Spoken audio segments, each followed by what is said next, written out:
ஓம் சாந்தி. Good evening. ஓம் சாந்தி. ஓம் ஓம் சாந்தி. சாந்தி அனைவருக்கும் மாலை வணக்கம். சிஸ்டர். மாலை வணக்கம். Good evening sister. Om Shanti. Om சாந்தி.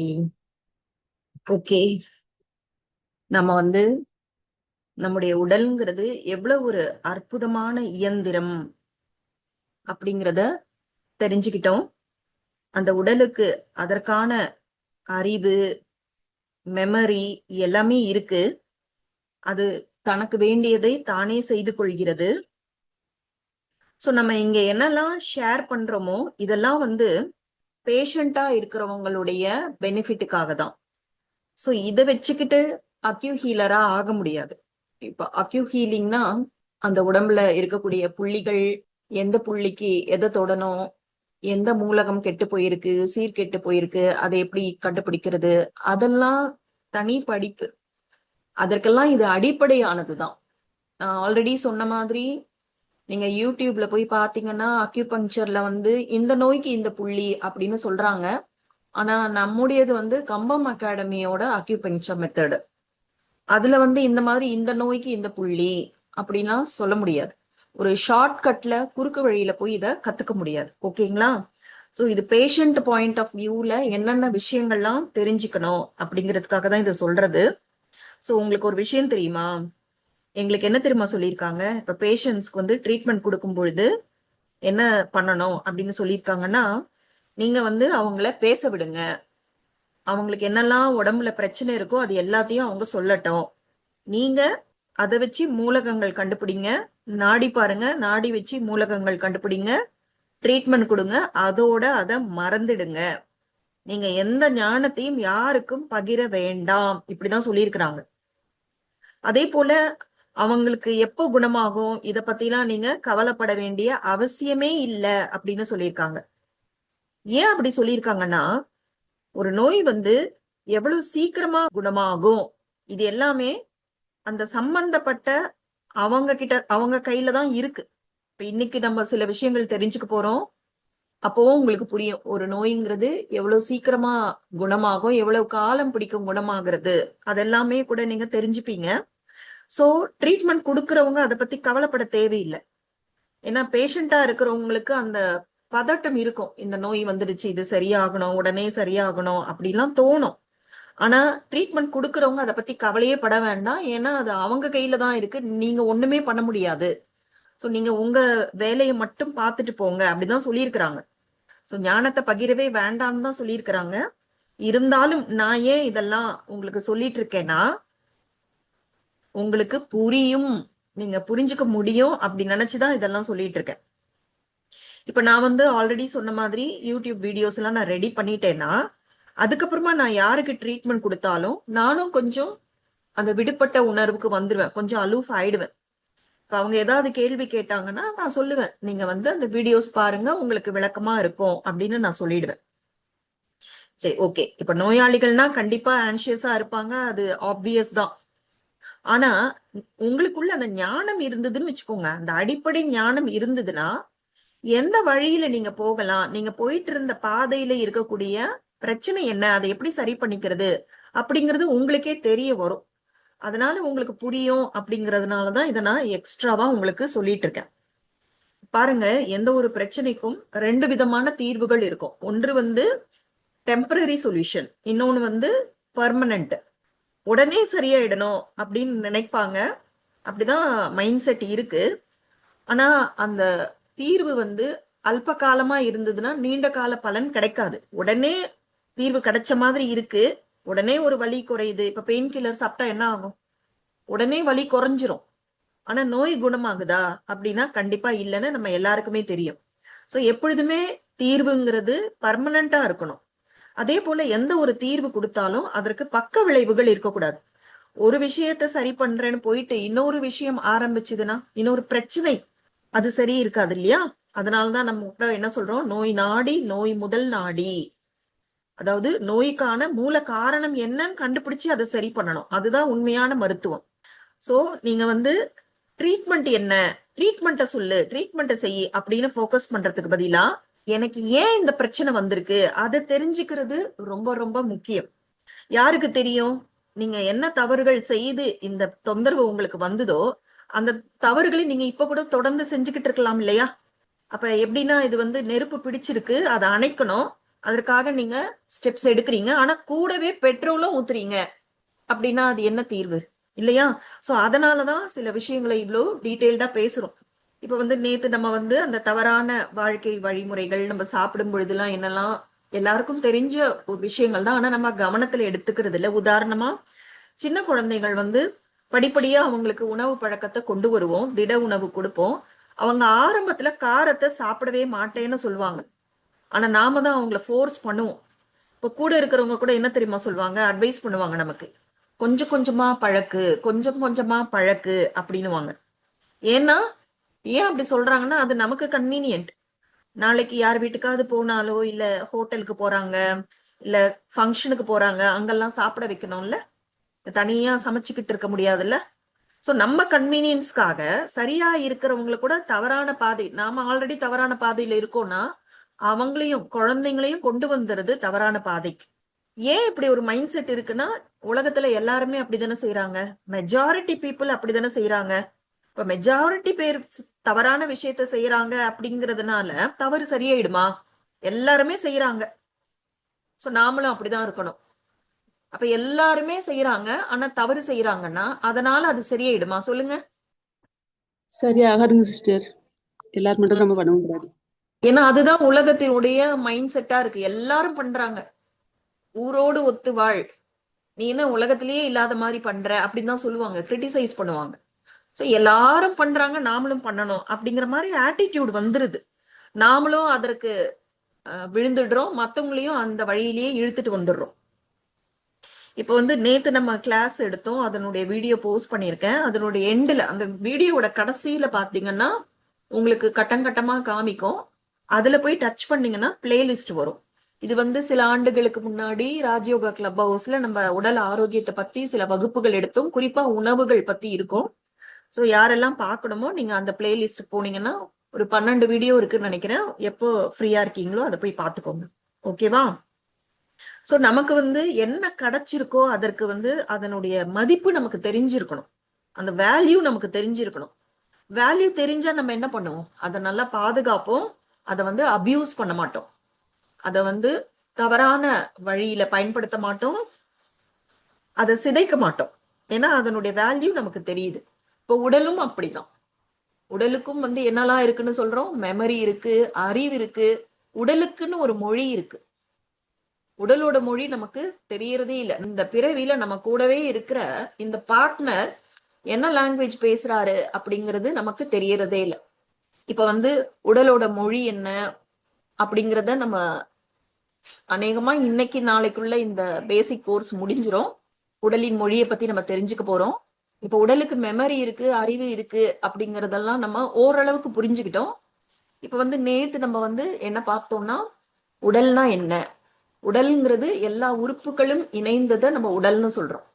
அப்ப உறுப்புகள் எப்படி உருவாகுதுன்னா திசுக்கள். ஏன்னா திசுன்னு சொல்லும் பொழுது அதுல எல்லாமே சேர்ந்ததா இருக்கு, எலும்பு திசு அப்படிலாம் சொல்றோம் இல்லையா? சோ எல்லாமே அந்த குட்டி பார்ட்டை வந்து நம்ம திசு, டிஷ்யூஸ் அப்படின்னு சொல்றோம். அப்ப திசுக்கள் கூட இன்னும் டிவைட் பண்ணோம்னா அத செல்கள், உயிரணுக்கள் அப்படின்னு சொல்றோம். சோ இது எதற்காக நம்ம தெரிஞ்சுக்கிறோம்னா உடல் என்ன செய்யுதோ அது எல்லாமே ஒவ்வொரு செல்லும் செய்யுது. உடல் எப்படி உணவை உட்கிரகிக்குதோ அதே போல செல்களும் உணவை உட்கிரகிக்குது. எப்படி உடல் கழிவுகளை வெளியேற்றுதோ அதே போல செல்களும் கழிவுகளை வெளியேற்றுது. சோ இந்த பாயிண்ட் நம்ம எதுக்காக சொல்றோம் அப்படிங்கறத இன்னைக்கு புரிஞ்சுக்கலாம். இப்ப வந்து ஒவ்வொரு செல்லும் வந்து தனக்கு தேவையான உணவை உட்கிரகிக்குது. அந்த உணவை உட்கிரகிக்கும் பொழுது அதுல இருந்து கழிவுகள் உருவாகும். அந்த கழிவுகளை வெளி தள்ளக்கூடிய 2 தன்மைகளோடு கூடிய ஒரு வேலையை செஞ்சுக்கிட்டு இருக்கு. இது ரொம்ப முக்கியமான பாயிண்ட், இத மனசுல பதிய வச்சுக்கோங்க. அப்பதான் பின்னாடி சொல்ற விஷயங்கள் எல்லாம் எதுக்கு சொல்றோம் அப்படிங்கறத உங்களால புரிஞ்சுக்க முடியும். மறுபடியும் சொல்றேன், ஒவ்வொரு செல்லுமே தனக்கு தேவையான உணவை உள்ள எடுத்துக்குது.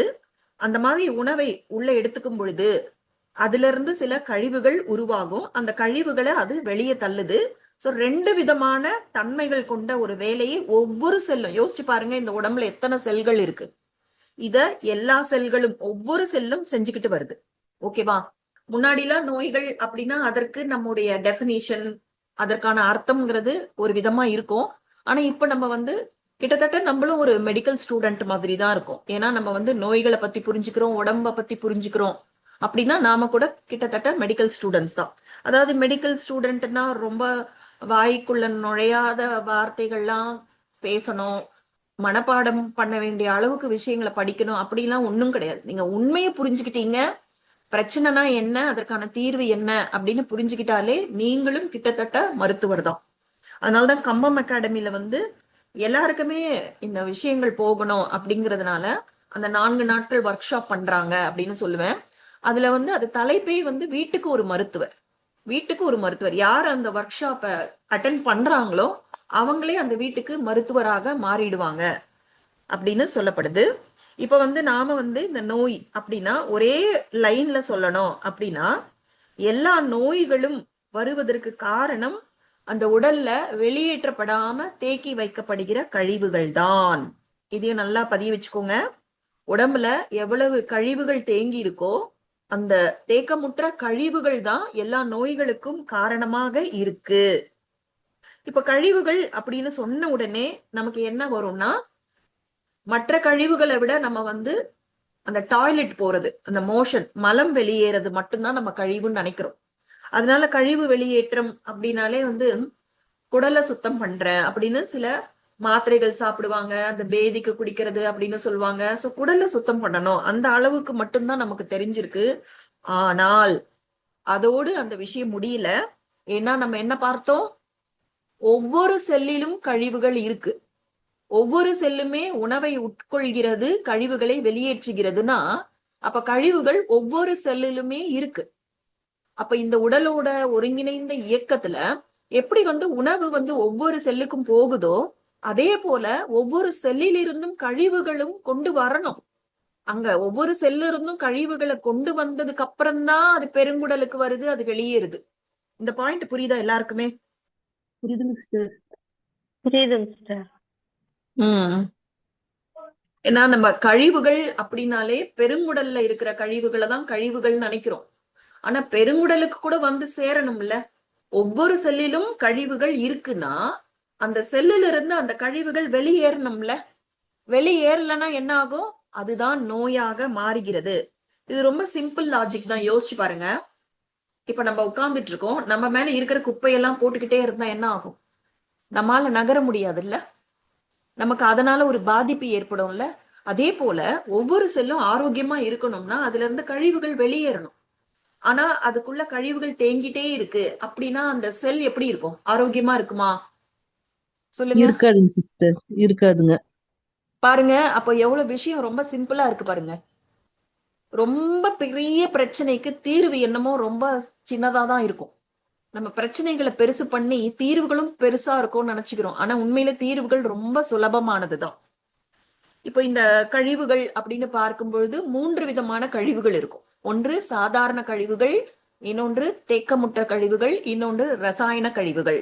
சாதாரண கழிவுனா என்னன்னா, தினமும் நம்ம அந்த செயல் செய்யறோம். உணவை உட்கிரகிப்பது, சாப்பாடு சாப்பிடுறோம், தண்ணி குடிக்கிறோம், அதுக்கப்புறமா சுவாசிக்கிறோம். சோ இந்த மாதிரி நம்ம உடல் உட்கொள்கிறது. அப்ப இந்த செரித்தல், செரிமானம் அப்படிங்கிற அந்த ஒரு ப்ராசஸ்ல சத்துக்கள் பிரித்தெடுக்கப்பட்டு கழிவுகள் வெளியேறுது. அப்ப கழிவுகள் எப்படிலாம் வெளியேறுதுன்னா உங்களுக்கே தெரியும், வியர்வையா வெளியேறும், சிறுநீரா வெளியேறும், அப்புறமா மலம். இப்ப இந்த மாதிரி உடலுக்கு எந்த தொந்தரவும் கொடுக்காம சாதாரணமா வெளியேறக்கூடிய கழிவுகள், அன்றாடம் நம்ம வெளியேற்றுகிற கழிவுகளை நம்ம என்னன்னு சொல்றோம்? சாதாரண கழிவுகள். புரியுதா? புரியுதுங்க சார். சோ அன்றாடம் நாம வெளியேற்றுகிற அந்த கழிவுகளை நம்ம சாதாரண கழிவுகள்னு சொல்றோம். அதுல உடலுக்கு எந்த தொந்தரவும் இருக்காது. இப்ப யூரின் போறோம், மோஷன் போறோம்னா ஏதாவது தொந்தரவு இருக்கா? அது நார்மலா போயிடுது. ஆனால் சாதாரண கழிவுகளை நாம வெளியேற்றாமல் தேக்கம் அடைய செய்தோம்னா அதுதான் அக்யூமுலேட்டட், சேர்த்து வைக்கிறதுன்னு சொல்லுவாங்கல்ல, தேக்கமுற்ற கழிவுகள். இது உங்களுக்கு சாதாரணமா புரியணும்னா, சில சமயம் என்ன நடக்கும்னா, நம்ம குழந்தைகள் அடிக்கடி சொல்லுவாங்க, இல்ல நமக்கே கூட இந்த அனுபவம் இருக்கும். ஏதோ ஒரு அர்ஜென்ட்டா போறோம், இல்ல ஏதோ ஒரு பிரச்சனை, சரியா மோஷனை வெளியேத்தல அப்படின்னா, அடுத்த நாளோ இல்ல பல மணி நேரம் கழிச்சோ அந்த கழிவு வெளியேறும் போது எப்படி இருக்கும்? கஷ்டமா இருக்கும் கஷ்டமா sister. இருக்கும். துர்நாற்றம் அதிகமா வீசும். Very good. நாற்றம் துர்நாற்றம் ஸ்மெல் இருக்கும். இருக்கும். ஸ்மெல் ஆஹ் இருக்கும். அதான் ஸ்மெல்லு, துர்நாற்றம் இருக்கும், ஹார்ட் ஆயிடும். அதுக்கப்புறமா ஒட்டும் தன்மை இருக்கும். நீங்க ஃப்ளஷ் பண்ணும்போது தெரியும் உங்களுக்கு. சாதாரண கழிவு ஈஸியா ஃப்ளஷ் ஆயிடும். தேக்கமுற்ற கழிவு வந்து ஒரு ஸ்டிக்கியா ஒட்டுற மாதிரி இருக்கும். அமிலத்தன்மை இருக்கும், அதுல அசிடிக் நேச்சர் இருக்கும் இல்லையா? இப்ப வந்து இதுக்கு அர்த்தம் வந்து நம்ம சரியா மோஷன் போல அது மட்டும்தான் தேக்கமுறுதுன்னு கிடையாது. இப்ப நான் சொல்ற எல்லா விஷயத்தையும் நீங்க செல்கள் அளவுல பார்க்கணும். அதனாலதான் அந்த செல்கள் பத்தி சொன்னது. ஒவ்வொரு உயிரணுவும் கழிவுகளை வெளியேற்றணும். ஆனா அந்த கழிவுகள் வெளியேறாம செல்களிலேயே தங்கி விடுகிறது. அது ஏன் அப்படி தங்குதுன்னு நான் சொல்றேன். ஆனா செல்களிலேயே சாதாரணமா வெளியேற வேண்டிய கழிவு வெளியேறாமல் தங்கிடுச்சுன்னா அதற்கு பேரு தேக்கமுற்ற கழிவுகள். ஓகேவா? அதே போல அந்த தேக்கமுற்ற கழிவுகள் ரொம்ப நாளா இருக்கு, பல காலமா வெளியேற்றவே முடியல அப்படின்னா அது கெமிக்கலா மாறிடும், ரசாயன கழிவுகள். நீங்களே கவனிச்சிருப்பீங்க, இந்த இந்த துப்புரவு தொழிலாளர்கள்லாம் அந்த துப்புரவு தொழில் பண்ணும்போது அந்த இதுவெல்லாம் தூக்குவாங்கல்ல, அந்த சாக்கடையெல்லாம் கிளீன் பண்ணுவாங்க. அப்ப சில இடங்கள்ல வந்து கெமிக்கல் ஒரு ரிலீஸ் ஆகும், கேஸ் ரிலீஸ் ஆகும். அது வந்து ரொம்பவே உடலுக்கு பாதிப்பு. அதனாலதான் அதை வந்து அடைப்பெல்லாம் கிளீன் பண்ணணும், கழிவுகள்லாம் அப்படியே ஃப்ளோல போயிட்டே இருக்கணும் அப்படின்னு சொல்லுவாங்க. அப்ப நமக்குள்ள கூட தேக்கமுற்ற கழிவுகள் பல காலமா தேங்கியே இருக்குன்னா அது வெறும் தேக்கமுற்ற கழிவுகள் கிடையாது, ரசாயன கழிவா மாறிடும்.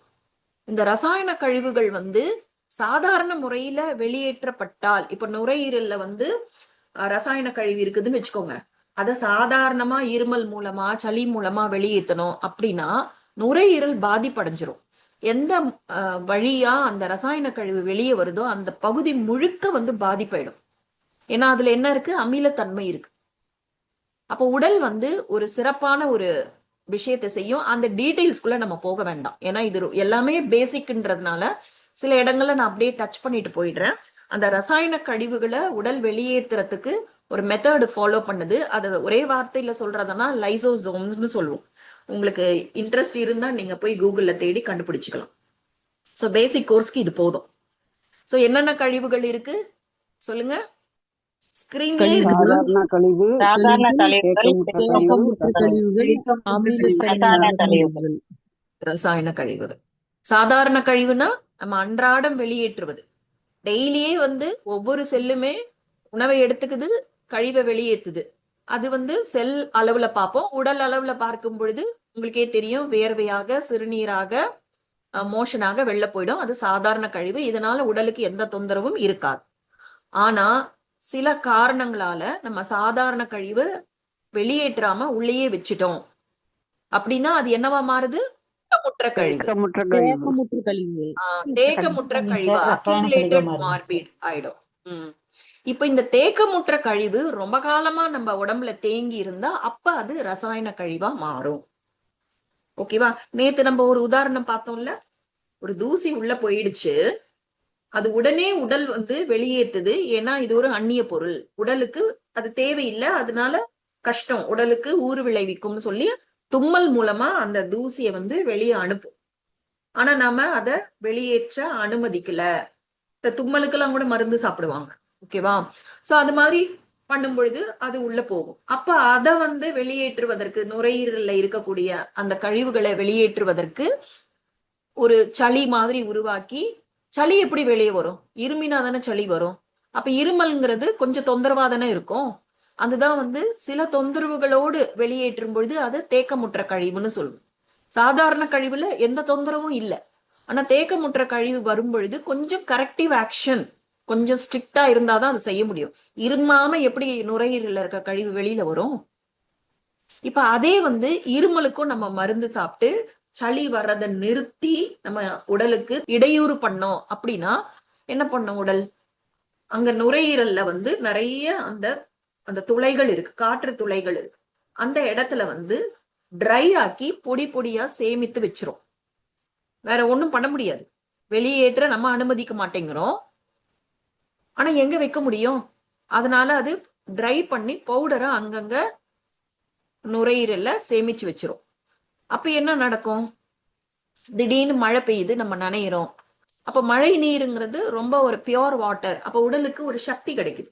அப்ப என்ன பண்ணா, ஆஹா இப்ப நமக்கு சக்தி எக்ஸ்ட்ராவா கிடைச்சிருக்கு. ஏன்னா எவ்வளவு நம்ம கழிவுகளை தேக்கம் அடைய வைக்கிறோமோ அவ்வளவு சக்தி அதிகமா தேவைப்படும் வெளியேற்றுவதற்கு. இப்போ உடல்ல வந்து ஒரு ஜுரம் வரும். நான் நேற்றே சொன்னேன் இல்லையா, அந்த ஜுரம். அந்த நீங்க பாத்தீங்கன்னா உடல்ல ஜுரம் அடிக்குதுன்னா எந்த பகுதி சூடா இருக்குன்னு டச் பண்ணி பாருங்களேன். அப்ப அந்த பகுதியில இருக்க கழிவு வெளியேற்றப்படுதுன்னு அர்த்தம். அப்ப நுரையீரல்ல தான் வெளியேற்றம் நடக்குது அப்படின்னா நுரையீரல் அந்த செஸ்ட் வந்து ரொம்ப சூடா இருக்கும். அப்ப அது என்ன பண்ணுது? அந்த வெப்பத்தை உருவாக்கி ட்ரையா இருக்கிற அந்த பவுடரை எல்லாத்தையுமே வந்து சளி பிளஸ் அந்த வேண்டாத கழிவுகள் எல்லாத்தையுமே வந்து உருக்கி மறுபடியும் சளியாக்கி இருமல் மூலமாக வெளியேற்றும். ஆனா நம்ம என்ன பண்ணுவோம்? மழையில நனைஞ்சிட்டோம், சளி பிடிச்சிடுச்சு, ஜுரம் வந்துடுச்சு, மறுபடியும் சாப்பிடு மாத்திரை. அப்ப என்ன பண்ணும்? தேக்கமுற்ற கழிவு கூட வெளியேற முடியாம ரசாயன கழிவா மாறும். சில பேர் அந்த வீசிங் ப்ராப்ளம், மூச்சிறைப்பு அப்படின்லாம் சொல்லுவாங்க. அது கூட இப்படி இதனுடைய ஒரு பகுதி தான். சோ அது இன்னும் டீட்டெயில்டா போகணும். அதுக்கு அந்த நுரையீரலை வந்து கஷ்டப்பட்டு அது வந்து சுருங்கி விரிய வச்சு, ஏன்னா அது வந்து உள்ள ஒட்டி இருக்குது இல்ல, நல்லா அதை இமேஜின் பண்ணி பாருங்க. நாளாக ஆக அந்த கழிவு எப்படி ஒரு தன்மையோட இருக்கும். அது வெளியேற்றணும்னா அந்த சுருங்கி விரிவது, அந்த சிரமம் உடலுக்கு ஏற்படதான் செய்யும். அதன் மூலமா மறுபடியும் அது வெளியேற்றதான் நினைக்கும். சோ இப்படிதான் ஒவ்வொரு நோய்க்கும் உண்மையான காரணம் உடல் எடுக்கக்கூடிய நடவடிக்கைங்கிறது வேறையா இருக்கு. ஆனா நம்ம புரிஞ்சு வச்சுக்கிறது வேறையா இருக்கு. சோ உடல்ல ஏற்படுற தொந்தரவுகள் அப்படிங்கிறது இல்னஸ்ன்னு சொல்லுவாங்க. அந்த இல்னஸ்னா என்னன்னா, நம்ம உடலை சீர்படுத்துறதுக்காகவும் தேங்கி உள்ள கழிவுகளை வெளியேற்றுறதுக்காக மட்டுமே ஏற்படுகிற மாற்றங்கள். இததான் நம்ம நோய் வந்துடுச்சு அப்படின்னு சொல்லிட்டு இருக்கோம். சரி, ஓகே.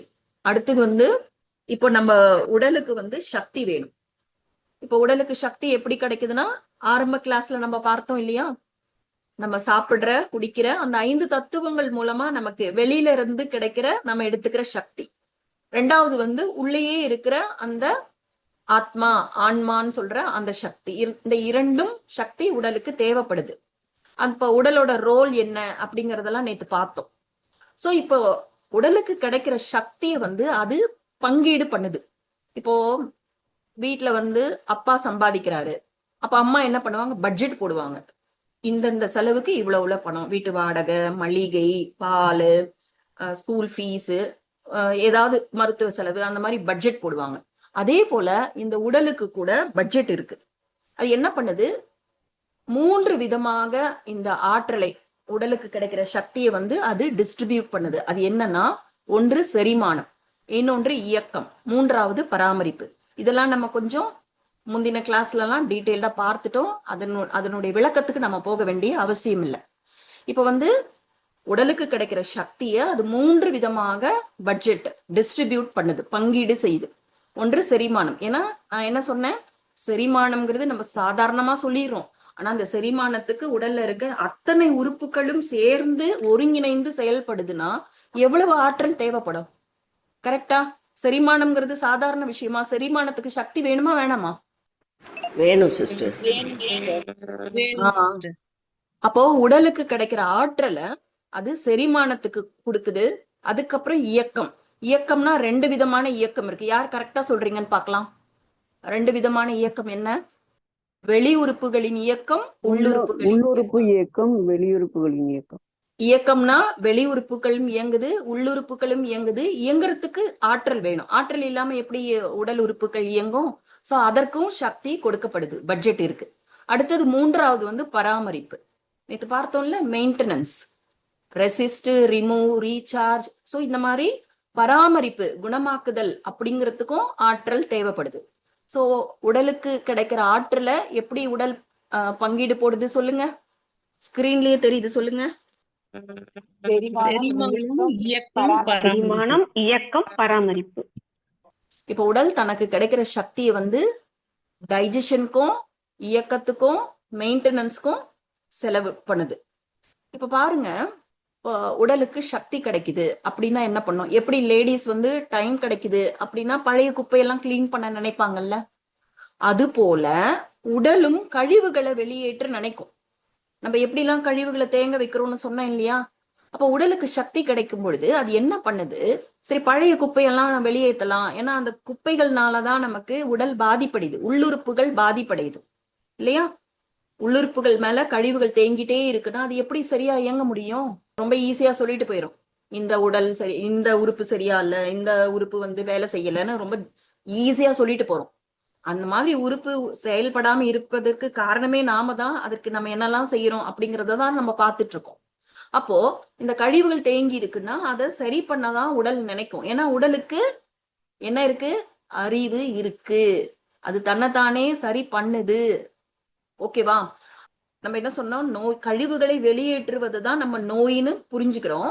சரி, நோயின்னு சொல்றோம். இப்ப நோய் வந்துடுச்சு, கழிவுகளை வெளியேற்ற நினைக்குது. அப்ப அதற்கு அதிகமான ஆற்றல் தேவைப்படும்.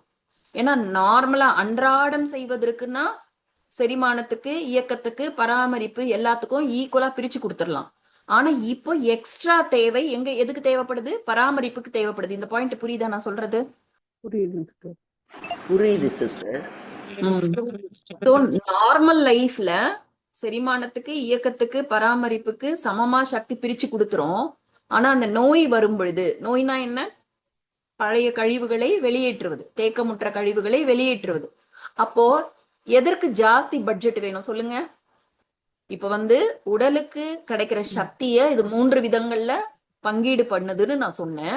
ஆமா, இப்ப வந்து பழைய கழிவுகளை வெளியேற்றணும் அப்படின்னா இந்த 3ல எதற்கு அதிக ஆற்றல் தேவைப்படும்? பராமரிப்பு. Very good. பராமரிப்புக்கு அதிக சக்தி தேவைப்படுது. அப்ப பராமரிப்புக்கு அதிக ஆற்றல் தேவைப்படும் பொழுது எங்க இருந்து அது எடுக்கும் சொல்லுங்க? இப்ப ரொம்ப சிம்பிள் கொஸ்டின் தானே.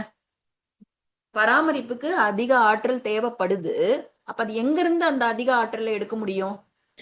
முதலாவது 2வதுல இருந்து எடுக்கும். Very good. அதுதான் என்ன பேசுறோம்னு புரிஞ்சாதான் நீங்க சரியான பதில் சொல்ல முடியும்.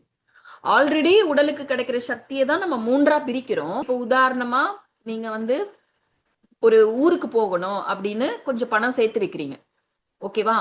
ஆனா வீட்டுல ஒரு எமர்ஜென்சி வந்துடுச்சு. அப்ப என்ன பண்ணுவீங்க? மத்ததுல இருந்து தானே கை வைப்பீங்க. எது வந்து இம்பார்ட்டன்ட்டோ அதற்கு முக்கியத்துவம் கொடுத்துட்டு இது பரவாயில்ல, இதுல கொஞ்சம் குறைச்சிக்கலாம் அப்படின்னு செய்வோமா மாட்டோமா? செய்வோம். அப்போ பராமரிப்புக்கு அதிக ஆற்றல் தேவைப்படுது.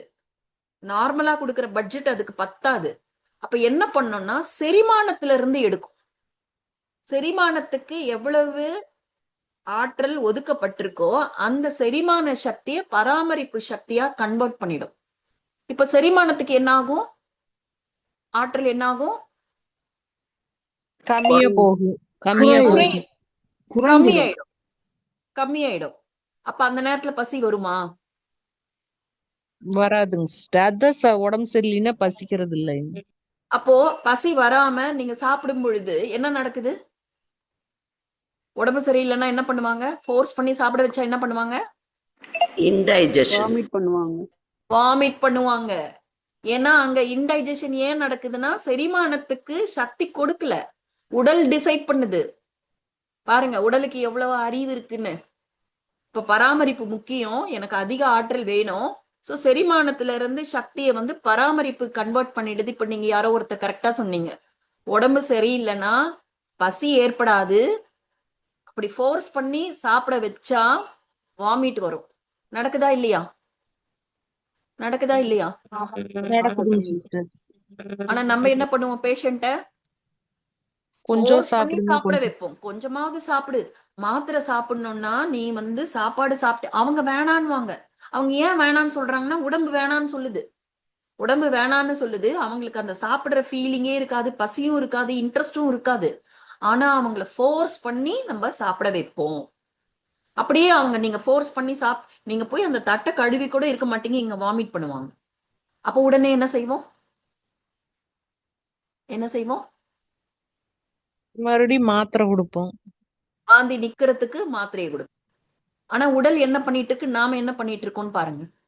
ஓகே, இப்ப வந்து முதல்ல வந்து செரிமானத்துக்கு ஒதுக்கப்பட்ட ஆற்றலை பராமரிப்பு எடுத்துக்குது. அடுத்த கட்டமாக இன்னமும் அதுக்கு இன்னும் கிளீனிங் ஆகல. ஏன்னா நம்ம நிறைய தவறுகள், இப்ப பாருங்க, தவறுகள் நம்மளே தானே சொல்றோம். தவறுகள் செய்து செய்து நம்ம நிறைய கழிவுகளை தேக்கமுற்று அந்த அக்குமுலேட் பண்ணி வச்சுட்டோம் அப்படின்னா அடுத்தது சக்திக்கு எங்க போகும்? அது எங்க இருந்து சக்தி? இயக்கத்துக்கு போகும். இயக்கத்துக்கு. இயக்கத்துல இருந்து சக்தி எடுத்துக்கும். இப்ப நல்லா யோசிச்சு பாருங்க, உடம்பு சரியில்லாதப்போ என்ன நடக்குது? உடம்பு டயர்ட் ஆகுது இல்ல, நடக்க முடியறது இல்ல, வேலைக்கு போக முடியுது இல்ல. ஏன்? இயக்கத்துக்கான சக்தி பராமரிப்பு போயிடுது. ஆயிடுச்சு. இப்ப புரியுதா? இப்ப புரியுதா? எல்லாருக்கும் புரியுதா? புரியுதுங்க சிஸ்டர். அப்போ உடம்பு சரியில்லைன்னா என்ன பண்ணணும்? ரெஸ்ட் எடுக்கணும். செய்யறோமா? ஃபீவர் வந்துருச்சுன்னா ஒரு மாத்திரை, சளி பிடிச்சிச்சுன்னா ஒரு மாத்திரை, லூஸ் மோஷன் ஆச்சுன்னா ஒரு மாத்திரை, வயிற்று வலினா ஒரு மாத்திரை, எப்படியாவது மாத்திரை போட்டு அதை சரி பண்ணிட்டு நம்ம வேலைக்கு போயே ஆகணும். ஆனா இங்க என்ன பண்றோம்? உடலுக்கு துரோகம் பண்ணிட்டு இருக்கோம். உடல் எடுக்கிற நடவடிக்கை, சீர் செய்யற நடவடிக்கைக்கு நாம குறுக்கீடு பண்ணிக்கிட்டு இருக்கோம். இப்ப உடல் அறிவாளியா இருக்கா, நாம அறிவாளியா இருக்கோமா? பாருங்க. சரி, ஓகே, பழைய கதை முடிஞ்சது. இப்ப நமக்கு புரிஞ்சிடுச்சு. இதுதான் இந்த சத்தியம். இந்த ஆழமான உண்மைகளை நம்ம தெரிஞ்சுக்கணும். பாருங்க, எல்லாமே கரெக்ட். நீங்க இன்னும் அந்த பழைய அந்த பழமொழி அதெல்லாம் தேடி பாருங்களேன், கரெக்டா விளக்கம் இருக்கும். பட்டினி தான் நோய்க்கு சிறந்த மருந்து. கேள்விப்பட்டிருக்கீங்களா? பட்டினி பரம ஔஷதம் அப்படின்னு சொல்லுவாங்க. Very good. அந்த லைன் சொன்னா உங்களுக்கு புரியாதோன்னு நினைச்சேன், அதனால தமிழ்ல சொன்ன. அவங்க அழகா அதே வார்த்தையை சொல்லிட்டாங்க. பட்டினி பரம ஔஷதம். ஔஷதம்னா அதுதான் மருந்து. விரதம்னு சொல்லிட்டு வாரத்துக்கு பொருட்கள்லாம் இருப்பாங்க சிஸ்டர்.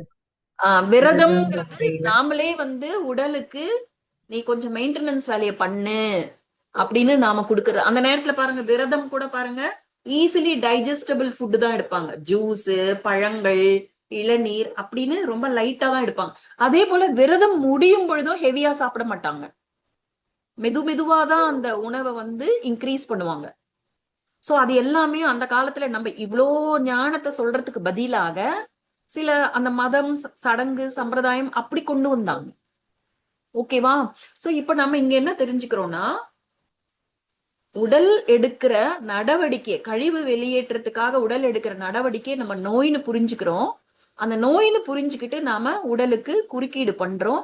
அதனால்தான் உடல் சொல்றத கவனிக்கணும். இப்ப சாப்பிடாத அப்படின்னு உடல் எப்படி தெரியுமா சொல்லும்? நாக்கு கசக்கும். ஏன்னா நாக்கு கசந்தான் நம்மளால சாப்பிட முடியாது இல்ல. ஏன்னா நாக்குல டேஸ்ட் தெரிஞ்சாதான் நமக்கு சாப்பிடனே தோணும். நீ நாக்கு நல்லா இருந்தா தானே சாப்பிடுவ. உன் நாக்க கசக்க வைக்கிறேன்னா நாக்கு கசப்பை கொண்டு வரும். ஆனா நம்ம என்ன பண்ணுவோம்? அந்த கசப்புக்கு இந்த ஆல்பகோடா பழம்னு ஒண்ணு இருக்கும், அது கொடுப்பாங்க. அது வாயில போட்டு இல்ல ஊறுகாய் போட்டு ஏதோ ஒண்ணு போட்டு அந்த நாக்கு கசப்பு தெரியாம பாத்துக்கிட்டு சாப்பாடு உள்ள தள்ளுறது. பேஷண்ட் சாப்பிடலன்னா அவங்க வாய் கசக்குது கசக்குதுன்னு சாப்பிடவே மாட்டேங்கிறாங்கன்னு நம்ம ரொம்ப துக்கத்துல போயிடுவோம். ஆனா அங்க நடக்கிற விஷயம் நல்ல விஷயம், ஆனா நாம துக்கத்துக்கு போயிடுவோம். புரியுதுங்களா? சோ உடல்ல இருந்து கழிவுகள் வெளியேற்றப்படாத போது பசி இருக்காது. ஏன்னா செரிமானத்துக்கு உடல் இன்னும் தயாராகல. அந்த பசிங்கிறதே நான் செரிமானத்துக்கு ரெடி, எனக்கு சாப்பாடு கொடு அப்படின்னு உடல் சொல்ற அறிவிப்பு தான். அப்போ செரிமானத்துக்கு உடல் ரெடி ஆகல, அதனால பசி வரல. அப்போ உடல்ல ஏற்கனவே கழிவுகள் தேங்கி இருக்கும் பொழுது மேல மேல நாம சாப்பிட்டுக்கிட்டே இருந்தா அது அஜீர்ண கோளாறா மாறும், மலச்சிக்கலா மாறும், பல பல விஷயங்களை அது கொண்டு வந்துருது. புரியுதுங்களா? சரி, ஓகே. இப்ப நம்ம எங்க கம்மம் அகாடமில இந்த உடல் பற்றிய விதிகள் அப்படின்னு சொல்லி 4Gன்னு சொல்லுவாங்க. 4G, 4 golden rules. ஆனா நான் இங்க ஒன்ன சேர்த்திருக்கேன். நம்ம 5Gன்னு எடுத்துக்கலாம். 5 கோல்டன் ரூல்ஸ். ஓகேவா? அது என்ன கோல்டன் ரூல்ஸ்? ரொம்ப நாளா நான் சொல்லணும்னு சொல்லிக்கிட்டு இருந்த விஷயத்துக்கு நம்ம வந்துட்டோம். பல பிரச்சனைகளுக்கு தீர்வு ரொம்ப சுலபமா இருக்கு அப்படிங்கிறதுக்கு இந்த விஷயம்தான். இதெல்லாம் தீர்வு. இப்ப என்ன அந்த கோல்டன் ரூல்ஸ்னா, பசி, தாகம், ஓய்வு, உறக்கம், எண்ணங்கள். இத நல்லா மனப்பாடம் பண்ணிக்கோங்க. இது இன்னைக்கோ நாளைக்கோ கிளாஸ் முடிஞ்சிரும். அதுக்கப்புறமா நான் சொன்னேன் இல்லையா, உங்களுடைய எல்லா கேள்விகளுக்கும் இந்த வகுப்புல பதில் இருக்கும். நீங்க தான் உங்களுடைய கேள்விகளுக்கு பதிலை இதுல இருந்து கண்டுபிடிக்கணும்னு சொல்லியிருக்கேன். அதனால எல்லாத்தையுமே வந்து எப்படி ஒரு கிளாஸ்ல ஒரு ஸ்டூடெண்ட் ஃபுல் அட்டென்ஷன் கொடுத்து எடுப்பாங்களோ, எக்ஸாம்க்கு கேள்வி வந்தா பதில் எழுதணும், அந்த அளவுக்கு இங்கேயும் கவனம் இருக்கணும். ஓகேவா? சோ கோல்டன் ரூல்ஸ் என்னன்னா, அது என்னன்னு சொல்றேன். முதல்ல வந்து பசி, தாகம், ஓய்வு, உறக்கம், எண்ணங்கள். அப்ப பசினா என்னன்னு சொன்னேன்? பசி அப்படின்னா உடல் வந்து நான் செரிமானத்துக்கு தயாரா இருக்கேன், எனக்கு சாப்பாடு கொடு அப்படின்னு சொல்றதுதான் பசி. எனக்கு எனர்ஜி தேவைப்படுது. ஏன்னா நம்ம சாப்பிடுறது மூலமா தான் நம்ம அந்த செரிமானம்ங்கிறது நடந்து நமக்கு உடலுக்கு சக்தி கிடைக்கும். அப்போ பசிங்கிறது ஒரு முக்கியமான அறிவிப்பு. சோ உடல் நமக்கு செய்யக்கூடிய உடலினுடைய ரோல் அப்படின்னு பார்க்கும் பொழுது அறிவித்தல் அப்படின்னு பார்த்தோம். அதுல முக்கியமான அறிவிப்பு வந்து பசி. எப்போ சாப்பிடணும்னா பசிச்சாதான் சாப்பிடணும். ஆனா பொதுவா நம்ம என்ன சொல்லுவோம்? நேரத்துக்கு சாப்பிடணும், நேரத்துக்கு சாப்பிடணும் அப்படின்னு சொல்லுவோம். ஆனா உண்மையான அர்த்தம் என்னன்னா, பசி வரும் நேரத்துக்கு சாப்பிடணும்னு அர்த்தம். அதான் சொல்லுவாங்க, பசித்த பின் புசி. ஆமா, பசித்த பின் புசி. ஆனா செய்யறோமா? என்ன பண்றோம்? டைம் ஆயிடுச்சு, நேரம் ஆயிட்டே போகுது, வேலை முடியணும், அடுத்த வேலைக்கு போகணும், நிறைய காரணங்கள் இருக்கலாம். உங்களுக்கு நியாயமான காரணங்கள் 10,000 கூட இருக்கலாம். ஆனா விதின்னு ஒண்ணு இருக்குல்ல, விதினாலே எந்த விஷயம் செய்தாலும் அதற்கான விளைவுன்னு ஒண்ணு இருக்கு. சோ பசி வரும்பொழுதுதான் சாப்பிடணும். அதே போல பசிக்காத போது சாப்பிடக்கூடாது. இந்த பசி பத்தி நான் கொஞ்சம் டீட்டெயில்டா சொல்றேன், இந்த மத்ததையும் பார்த்துடலாம். அதே போல உடல் அறிவிக்கிற ரூல் வந்து அறிவிப்பு, அனௌன்ஸ்மெண்ட். அப்படின்னா அது தாகம். இப்ப பாருங்க, இந்த பசி தாகம்லாம் ஏன் உடல் சொல்லணும்? நம்ம டைம் படி சாப்பிடுறோம். ஒரு நாளைக்கு 8 லிட்டர் தண்ணி குடிக்கணும், 2 லிட்டர் 8 டம்ளர் தண்ணி குடிக்கணும், 2 லிட்டர் தண்ணி குடிக்கணும், இப்படி எல்லாம் சொன்னா அப்ப தாகம்ங்கிற ஒரு விஷயம் எதுக்கு இருக்கு? அப்பனா என்ன அர்த்தம்? உடல் சொல்லும், அதை நம்ம கவனிக்கணும். இதுதான் உடலின் மொழி. உடல் நம்ம கூட உரையாடுது. அது தாகம்னு சொல்லும் பொழுது தாகம் வந்துருச்சு அப்படின்னு நம்ம தண்ணி குடிக்கிறோம். அதே போல 3வது வந்து ஓய்வு, ரெஸ்ட். இப்ப ஓய்வுன்னு வரும் பொழுது உடல் ரொம்ப களைப்பா இருக்கு அப்படின்னா உடலை வருத்திக்கிட்டு நம்ம வேலை செய்யறோம்னா உடலுக்கு அதை இயற்கை விதியை மீறுகிறோம்னு அர்த்தம். இந்த இயற்கை விதிங்கிறது ரொம்ப முக்கியம். நமக்கு ஏன் நோய் வருதுன்னு நமக்கு தெரியணும்ல. சோ உடலுக்கு ஓய்வு தேவைப்படும் பொழுது நம்ம ரெஸ்ட் கொடுத்துதான் ஆகணும். உடலை வந்து நம்ம தொல்லை பண்ணக்கூடாது. ஆனா இந்த இடத்துல ஓய்வுங்கிறதுக்கு இன்னும் ஒரு ஆழமான அர்த்தம் இருக்கு. நீங்க ரொம்ப நேரம் நின்னுட்டு இருக்கீங்க அப்படின்னா உட்காருவது ஓய்வு. ரொம்ப நேரம் நடந்துகிட்டே இருக்கீங்க அப்படின்னா நிக்கிறது ஓய்வு. சோ ஒரே இயக்கத்துல நீங்க ரொம்ப நேரம் இருக்கீங்கன்னா அந்த இயக்கம் மாறுவதுதான் ஓய்வு. ஓய்வுனா எப்பவுமே படுத்துட்டு இருக்கணும், தூங்கிட்டு இருக்கணும்னு அர்த்தம் கிடையாது. ஓய்வுனா புரியுதா? புரியுது சிஸ்டர். புரியுது. சில பேர் வந்து அந்த ஐடில வேலை பண்ணுவாங்க, உட்கார்ந்துகிட்டு அப்படியே மணிக்கணக்குல உட்கார்ந்துகிட்டு ஸ்கிரீனை பார்த்துட்டே இருப்பாங்க. இல்ல வந்து அந்த ஆன்லைன் கேம் ஆடுறது, இல்ல ஸ்கிரீன் யூஸ் பண்றது, மொபைல் போனா இருக்கட்டும் இல்ல லேப்டாப்பா இருக்கட்டும், உட்கார்ந்துகிட்டே இருப்பாங்க. அப்ப அந்த இடத்துல நம்ம அந்த போஸ்டர் மாறணும். அதுதான் ஓய்வு. ஓகேவா? அப்புறம் வந்து உறக்கம். உறக்கம்னா இப்ப மற்றதெல்லாம் என்ன? பசிக்கும் பொழுது சாப்பிடணும், தாகம் வரும் பொழுது குடிக்கணும், உடல் வந்து ஒரே போஸ்ட்ல இருக்கக்கூடாது, மாறிக்கிட்டே இருக்கணும் அப்படிலாம் சொல்றோம். ஆனா உறக்கம்ங்கிறது கண்டிப்பாக இரவு தான். இரவு கண்டிப்பாக உறங்கியே ஆக வேண்டும். ஏன்னா அந்த உறக்கத்துலதான் நிறைய அந்த உடல்ல இருக்கக்கூடிய நச்சு பொருட்களை நீக்கிறது, நிறைய மெயின்டெனன்ஸ் ஒர்க் எல்லாம் நடக்கும். அதனாலதான் நைட்டு வந்து கொஞ்சம் சீக்கிரமா சாப்பிட்டுறணும். சூரியன் இருக்கும் பொழுதே ரொம்ப லேட்டா சாப்பிடுறது அப்படிலாம் செய்யக்கூடாதுமா. இதற்கும் நிறைய காரணங்கள் சொல்லுவாங்க. எனக்கு வந்து நைட் ஷிஃப்ட், நான் வந்து லேட்டா வரேன், காரணங்கள்லாம் சொல்லலாம். ஆனா விதின்னு ஒண்ணு இருக்குல்ல, நம்ம என்ன காரணம் சொல்லியும் விதியை மீறினோம்னா அதற்கான விளைவுன்னு ஒண்ணு இருக்கும். சோ நைட் வந்து அந்த 11 to 3ன்னு சொல்றாங்க. 11 மணில இருந்து 3 மணி வரைக்கும் ஆழ்ந்த உறக்கத்துக்கு போகணும். அப்ப 11 மணிக்கு நீங்க ஆழ்ந்த உறக்கத்துக்கு போகணும்னா 10 மணிக்கு நீங்க படுத்திருக்கணும். 10 மணிக்கு படுத்தாதான் 11 மணிக்கு நீங்க டீப் ஸ்லீப்புக்கு போக முடியும். அதே போல அந்த 3 மணி வரைக்கும் நல்ல உறக்கத்துல இருந்தாதான் அந்த கல்லீரல் அந்த டீடாக்ஸ் பண்ற வேலையெல்லாம் கரெக்டா பண்ணும். பல விஷயங்கள் தானாகவே சரியாகும். நம்ம சொல்றோம்ல, சில விஷயங்கள் நம்ம கட்டுப்பாட்டுல இல்ல, சிலதெல்லாம் இருக்கு. அதை நம்ம கவனிக்கணும். அப்போ கட்டுப்பாட்டுல இல்லாத விஷயங்கள் கூட நம்ம செய்யறோம், உடலுக்கு ஊறு விளைவிக்கிறோம் அப்படின்னா கூட அந்த இரவு நேரத்துல அந்த நச்சு பொருட்கள் எல்லாம் வெளியேறும். ஆனா உடலோட பராமரிப்பு சக்திக்கும் அதிகமா நம்ம உடலுக்கு தொல்லை கொடுக்கறோம், கழிவுகளை தேய்க்கிறோம், நச்சு பொருட்களை சேர்க்கிறோம் அப்படின்னா உடல் வந்து என்னப்பா பண்றது, என்னால மேக்சிமம் என்ன பண்ண முடியுமோ அதை நான் பண்றேன், எனக்கு சக்தியே கிடைக்கல, நான் எங்க இருந்து செலவு பண்றது அப்படின்னு கேட்கும். புரியுதுங்களா? ஏன்னா சில இந்த மாதிரி கேள்விகள்லாம் வருது இல்ல, எனக்கு மட்டும் ஏன் சரியாக மாட்டேங்குது, எனக்கு மட்டும் ஏன் டைம் அதிகமா ஆகுது, இந்த மாதிரி கேள்வி எல்லாம் நமக்கு வருது இல்ல, அதற்கு தான் நான் பதில் சொல்றேன். சோ சரி பண்ணணும்னா உடலுக்கு சக்தி வேணும். சக்தி எங்க இருந்து கிடைக்குது? ஆன்மால இருந்து கிடைக்குது, 5 தத்துவங்கள்ல இருந்து கிடைக்குது. 5 தத்துவங்கள் எப்படிப்பட்டதா இருக்கு, நம்ம எப்படி சமைக்கிறோம், எப்படி சாப்பிடுறோம், சோ அந்த மாதிரி விஷயங்கள்ல நீங்க டீட்டெயில்டா போய் தெரிஞ்சுக்கணும். அது மேலோட்டமா தெரிஞ்சா நம்ம என்ன செய்யணும் என்ன செய்யக்கூடாதுன்னு தெரியாது. அதனாலதான் அது நான் சொல்ல மாட்டேன், நீங்க கண்டுபிடிங்க. கிளாஸஸ் இன்புட்ஸ் எல்லாம் கொடுக்குறேன், கேளுங்க, படிங்க, உங்களுக்கு இன்னும் கூட நிறைய வெளியில கூட கிடைக்கும். ஓகே. சோ உறக்கம்ங்கிறது கண்டிப்பாக இரவுல உறங்கி ஆகணும். குறிப்பா 11 to 3 ஆழ்ந்த உறக்கத்துக்கு போகணும். அப்போ 11 o'clock ஆழ்ந்த உறக்கம் வேணும்னா நீங்க 10 மணிக்கு பெட்டுக்கு போயிருக்கணும். சோ பகல் ஃபுல்லா நீங்க தூங்குறேன் அதனால நைட்டு தூக்கத்தை நான் ஈடு செஞ்சிட்டேன்னா அது கிடையாது. ஒரு பொழுதும் நைட்டு தூக்கத்தை பகல் தூக்கத்துல ஈடு செய்யவே முடியாது. நீங்க பகல்ல தூங்குறது எக்ஸ்ட்ரா, அவ்வளவுதான்.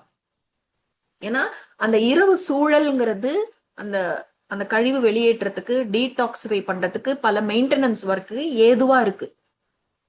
அந்த அமைதி, இப்ப பாருங்க, நீங்க படுக்கும் பொழுது இயக்கம் இருக்காது இல்லையா? நீங்க சீக்கிரமா சாப்பிட்றீங்க, லைட்டா சாப்பிட்றீங்கன்னா செரிமானத்துக்கும் வேலை இல்லை. அப்ப மொத்த சக்தி எதற்கு செலவு பண்ணப்படும் சொல்லுங்க? பராமரிப்புக்கு. Very good. பராமரிப்புங்கிறது கரெக்டான வார்த்தை. சோ நைட்டு சீக்கிரமா சாப்பிடுறோம், எளிமையான உணவு சாப்பிடுறோம், டைஜஷன் முடிஞ்சிருது. அப்ப செரிமான சக்தியும் பராமரிக்க போயிடும். நீங்க படுத்திருக்கீங்கன்றதுனால இயக்க சக்தியும் பராமரிப்பு போயிடும். அப்ப நைட்டுங்கிறது எவ்வளவு அழகா மெயின்டெனன்ஸ் நடக்கும்ல, பராமரிப்பு நடக்கும்ல.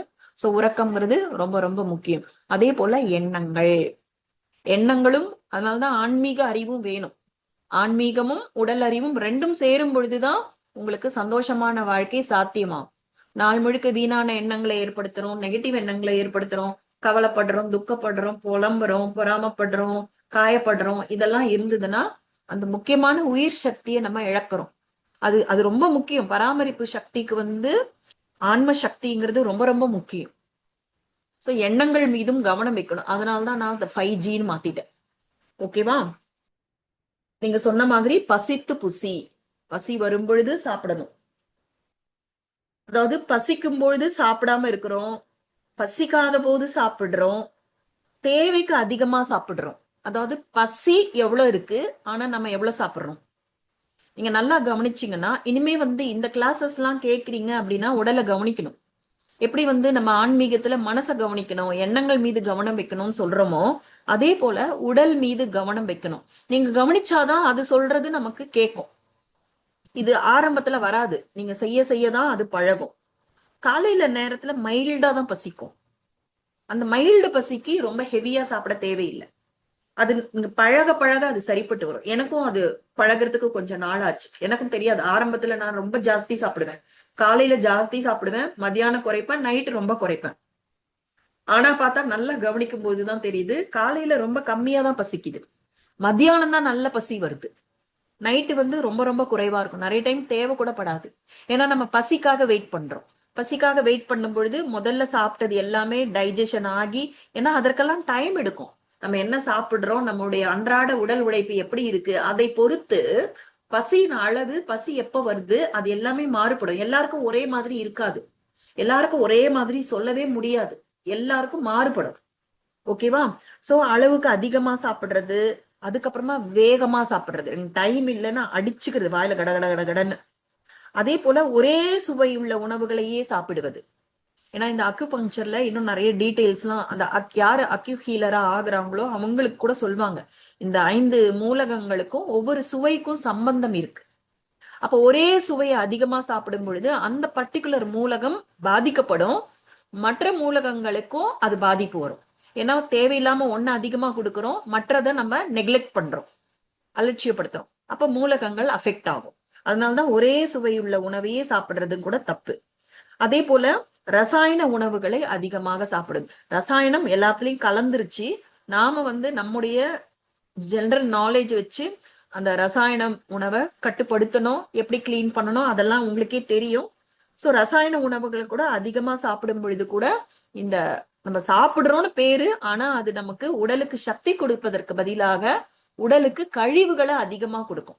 ஏன்னா கழிவுகள் தானே நோய்க்கு காரணமா இருக்கு. ஏற்கனவே இருக்கிற கழிவுகளையே வெளியேற்றுறது வேலையா இருக்கு, பல காலம் பிடிக்குது. இதுல நாம இன்னும் கழிவுகளை ஏத்திக்கிட்டே இருக்கோம்னு அர்த்தம். அப்புறம் இன்னொன்னு வந்து பிடிச்சு சாப்பிடணும். நாம கூட குழந்தைகள் அப்படி சொல்லுவோம், நீ எல்லா காயும் சாப்பிடணும், எல்லாத்தையும் சாப்பிட்டே தீரணும்னு சொல்லி நம்ம ஃபோர்ஸ் பண்ணுவோம். அதாவது நம்ம சொல்லி கொடுக்கலாம், எல்லாத்தையும் சாப்பிடு, எல்லா உணவுலயும் நிறைய சத்துக்கள் இருக்கு, எல்லா காயும் சாப்பிடு, எல்லா பழமும் சாப்பிடுன்னு சொல்லலாம். ஆனா அந்த குழந்தை வந்து சாப்பிடவே மாட்டேன் அப்படின்னு சொல்லுதுன்னா, ஃபோர்ஸ் பண்ணோம்னா அதனுடைய மனநிலை எப்படி இருக்கும்? நம்ம ஃபோர்ஸ் பண்ணி சாப்பிட வைக்கிறோம், நம்ம மிரட்டுறோம், இல்ல நீ இது சாப்பிட்டினா அது வாங்கி தரேன் ஏதோ சொல்றோம். ஆனா அதோடைய மனநிலை எப்படி இருக்கும்? பாசிட்டிவா இருக்குமா நெகட்டிவா இருக்குமா? நெகட்டிவா தான் இருக்கும். நெகட்டிவா தான் இருக்கும். அப்போ மைண்ட் வந்து நெகட்டிவா இருக்கும் பொழுது ஹார்மோன்ஸ் வந்து கண்டிப்பா உடலுக்கு ஊறு விளைவிக்கக்கூடிய ஹார்மோன்ஸ் தான் வரும். நம்ம என்ன நினைச்சோம், நம்ம ஃபோர்ஸ் பண்ணி சாப்பிட வச்சுட்டோம், சாப்பிட்டாச்சு உடம்புக்கு சத்து கிடைச்சாச்சு அப்படின்னு நினைக்கிறோம். ஆனா அப்படி கிடையாது. ஆரம்ப கிளாஸ்ல பார்த்தோம்ல, 2 விதமான எனர்ஜியும் உடலுக்கு வேணும். நம்ம வெளியில இருந்து 5 தத்துவங்கள் மூலமா கிடைக்கிற சத்தும் முக்கியம், உயிராற்றலும் முக்கியம், ஆன்மாவுடைய சக்தியும் தேவை. எல்லாமே வேணுமா இருக்குல்ல. சோ அதனால நம்ம சொல்லி கொடுக்கலாம், அவங்கள கன்வின்ஸ் பண்ணணும். அது பெரியவங்களா இருந்தாலும் சரி, சின்னவங்களா இருந்தாலும் சரி, அவங்கள நம்ம கன்வின்ஸ் பண்ணி அவங்க பிடிச்சு சாப்பிடுற வரைக்கும் வெயிட் பண்ணோம். சில சமயம் இப்போ நிறைய காய்கறிகள் இருக்கு, அதுல 1, 2 அவங்களுக்கு பிடிக்கவே மாட்டேங்குதுன்னா அதை ஃபோர்ஸ் பண்றதை விட அதை விட்டுட்டு மத்த காய்களை கொடுத்து பழக்கலாம். மெதுவா அந்த நம்ம சாப்பிடாத காயை அவங்களுக்கு பழக்கலாம். சோ நம்ம எப்படி சாப்பிடணும்னா பிடிச்சு சாப்பிடணும், அதுக்கப்புறமா கவனத்தோடு சாப்பிடணும். இதையும் நம்ம ஒரு கிளாஸ்ல எக்ஸ்பிளைன் பண்ணோம். இந்த போனை பார்த்துக்கிட்டு, போன்ல பேசிக்கிட்டு, டிவி பார்த்துக்கிட்டு இந்த மாதிரி நம்ம சாப்பிடக்கூடாது. அதுல வந்து நான் சொன்னேன்ல, இந்த மண்ணீரலோட கனெக்ஷன், நம்ம வாயில சுரக்கிற உமிழ்நீர், இதற்கெல்லாம் சம்பந்தம் இருக்கு. அதனால கவனித்து என்ன சாப்பிடுறோம், எவ்வளவு சாப்பிடுறோம் இதெல்லாம் தெரியணும். இப்ப வந்து நம்ம வேறு ஒரு விஷயத்துல கவனத்தை செலுத்திட்டு சாப்பிடுறோம்னு வச்சுக்கோங்க, எவ்வளவு சாப்பிட்டோம்னே தெரியாது, நிறைய சாப்பிட்டுரும். உடல் வந்து போகுதுன்னு சொல்லும். உங்களுக்கு நல்லாவே தெரியும், பசி முடிஞ்சிடுச்சுன்னா நீங்க கவனிச்சீங்கன்னா தெரியும். ஆனா நம்ம கவனிக்காம தட்டுல நிறைய இருக்குன்னு சாப்பிடுவோம், இல்ல நிறைய சமைச்சிட்டோம்னு சாப்பிடுவோம்.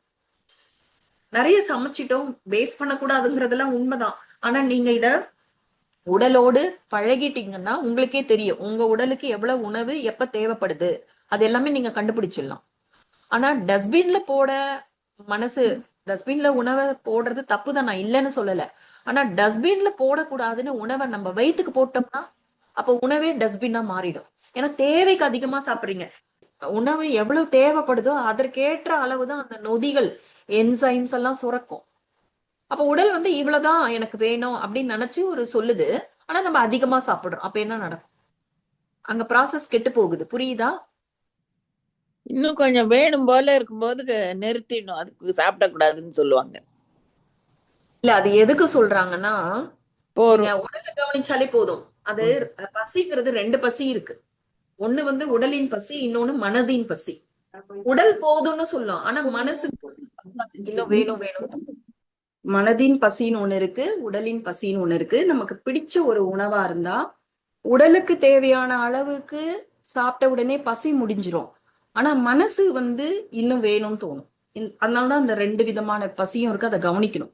அதனாலதான் ஆன்மீகத்துல கூட நீங்க வந்து இச்சைகள் வைக்காதீங்க, இச்சைகள் வைக்காதீங்க. அதுவும் உணவுப் பொருட்கள்ல இச்சைகள் வைக்கிறதுனா பாருங்களேன், சில உணவுப் பொருட்கள் வந்து அது இப்ப நமக்கு பியூரா கிடைக்க மாட்டேங்குது, நிறைய டாக்ஸின்ஸ் இருக்கு, நச்சு பொருட்கள் இருக்கு, இல்ல வந்து அது சரியில்லை அப்படிங்கிற மாதிரி காரணம் இருந்தா கூட அந்த இச்சைகள்னாலேயே தவறுன்னு தெரிஞ்சா கூட நம்ம சாப்பிட்டுருவோம்ல. அதனால உடலுக்குன்னு வரும் பொழுது அதுக்கு தேவையானது கொடுத்தாலே போதும். அந்த உணவு வந்து ரொம்ப சிம்பிளா கூட இருக்கலாம். நீங்க வந்து அந்தந்த பருவ காலங்கள்ல கிடைக்கிற அந்த சீசன்ல கிடைக்கிற வெஜிடபிள்ஸ், ஃப்ரூட்ஸ் அப்படி சாப்பிட்டா கூட போதும். ரொம்ப எக்ஸாட்டிக்கா சாப்பிடணும், ரொம்ப காஸ்ட்லியான விஷயம் சாப்பிடணும் அப்படிலாம் ஒண்ணுமே கிடையாது. சோ இதெல்லாம் இருக்கு. ஓகேவா? சோ நம்ம பசி பத்தி தெரிஞ்சுக்கிட்டோம். அதே போலதான் தாகம் கூட. தாகம் கூட நம்ம வந்து தாகம் இருக்கும் பொழுது தண்ணீர் குடிக்காம இருக்கிறது, தாகம் இல்லாத போது சும்மாவே தண்ணி குடிச்சிட்டு இருக்கிறது. சோ தாகம் இருக்கும் பொழுது தண்ணீர் குடிக்காம இருக்கிறது, தாகம் இல்லாத போது சும்மா தண்ணீர் குடிக்கிறது. ஏன்னா இந்த சராசரி அளவு அப்படிங்கிறது பொருந்தாது, ஒவ்வொருத்தருக்கும் மாறும்.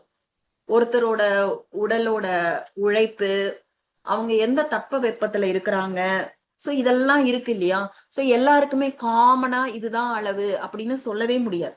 சோ நிறைய பேருக்கு பசி கூட அனுபவம் இருக்கும், தாகம்ங்கிறது அனுபவமே இருக்காது. ஸோ தாகம்ங்கிறது நம்ம கவனிக்கணும்.